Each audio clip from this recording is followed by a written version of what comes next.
in Berwick. We've done all exposed ag out the front. We've extended his crossover.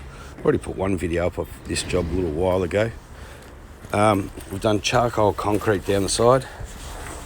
We used steel posts on this fence. We didn't do the fence. I don't really think much of it. I think the way it's connected to the post, I think give it some time in the movement of treated pine, that it'll probably end up falling down.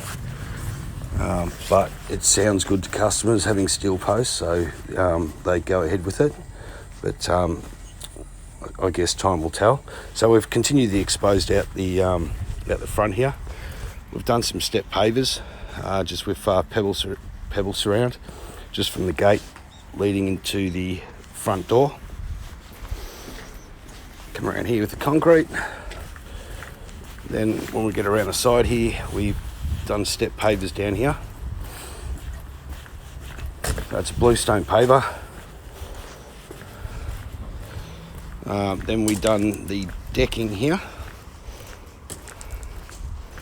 So I've done this deck, and then finishes up with the concrete out the front here.